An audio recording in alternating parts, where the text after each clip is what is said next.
प्रदेश में पहाड़ों के नीचे एक गांव था। वहाँ बहुत ज्यादा बर्फ पड़ती थी। वहाँ धूप बहुत ही कम निकलती थी। उस गांव में देशमुख नाम का एक धनवान रहता था। बड़ा बंगला, कार, सब कुछ था उसके पास और कई तरह के बिजनेस करता था।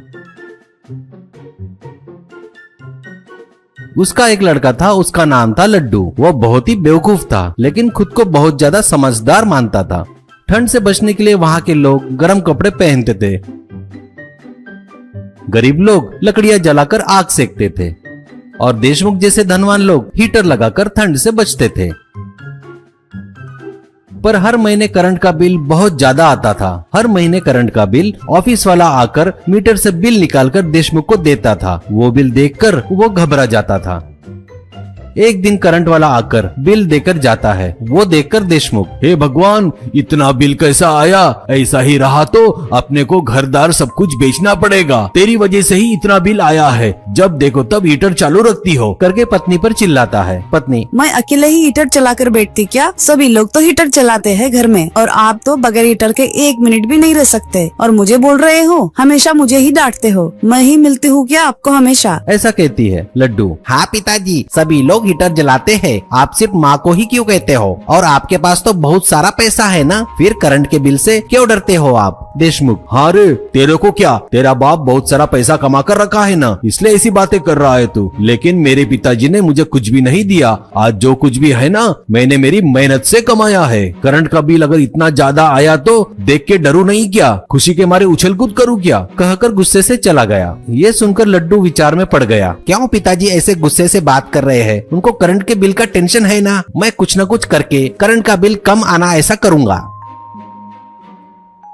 अगले दिन लड्डू पिताजी से, पिताजी, अपना करंट का बिल कम करने का आइडिया मेरे पास है। वो करने के लिए पैसे लगेंगे। आप अगर पैसे दिए तो मैं वो करके दिखाऊंगा आपको। ऐसा कहता है देशमुख। बेटा, तेरे और तेरे आइडिया को नमस्ते। इससे पहले आइडिया दिया था, उससे हुआ नुकसान बहुत है बेटा। कह रहा हूँ ना, मैं तेरा कोई आइडिया नहीं सुनूंगा। बोले तो बिल्कुल नहीं सुनूंगा। ऐसा कहता है लड्डू। क्या पिताजी, मैं जो बोल रहा हूँ ना, एक बार सुन तो लो, बस एक चांस दे दो। अगर वो काम हम किए ना तो करंट का बिल पक्का यानी पक्का कम हो जाएगा। मेरी बात एक बार सुन तो लीजिए। ऐसा कहता है देशमुख कान बंद करके। तू जो बोलने वाला है ना, मैं बिल्कुल नहीं सुनूंगा। बोले तो नहीं सुनूंगा। और एक बात, कल मैं और तुम्हारी माँ टूर पर जा रहे हैं। 10 दिन के बाद आएंगे। तब तक घर में पागलपंती वगैरह मत करना, चुपचाप घर में ही रहना। ऐसा कहता है।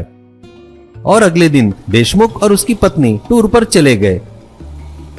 वो देश के मंदिरों में अच्छे अच्छे फेमस जगहों पर घूम रहे थे।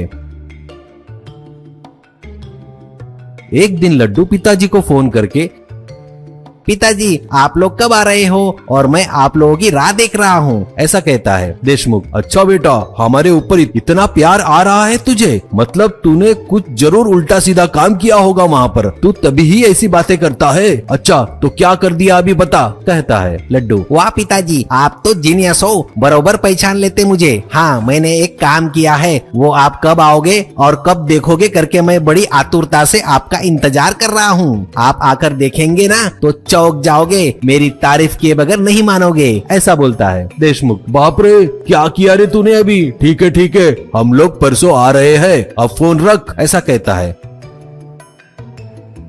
अब देशमुख लोग घर वापस आ जाते हैं। लड्डू, वाह पिताजी, आ गए क्या? हा हा हा, मैंने जो काम किया है ना, वो देखोगे आप तो चौंक जाओगे। ऐसा कहता है देशमुख। अरे बाबा, जल्दी दिखा, मुझे बहुत टेंशन हो रहा है। ऐसा कहता है लड्डू। टैन टैन, अपने घर के ऊपर क्या है देखो एक बार। ऐसा कहता है देशमुख। सिर उठाकर देखता है तो घर के ऊपर सोलर पैनल दिखता है। लड्डू, अपने घर पर सोलर पैनल लगाया हूँ, इससे अपने को करंट का बिल नहीं के बरोबर आएगा। अब आपकी समस्या खत्म हो गई ना पिताजी? कैसा लगा मेरा दिमाग? ऐसा कहता है देशमुख। क्या सोलर पैनल लगाया क्या? अरे गधे, अपने गांव में धूप ही नहीं निकलती, यहाँ पर सोलर लगाकर क्या फायदा होगा? यहाँ सभी लोग सोलर पैनल नहीं लगा सकते, समझा क्या? अच्छा एक बात बता, पूरा कितना खर्चा लगा इसको बनाने में? ऐसा कहता है लड्डू। ज्यादा नहीं, पूरा मिलाकर 50 लाख तक खर्चा हुआ है। ऐसा कहता है देशमुख। क्या 50 लाख? कहकर चक्कर आकर गिर गया।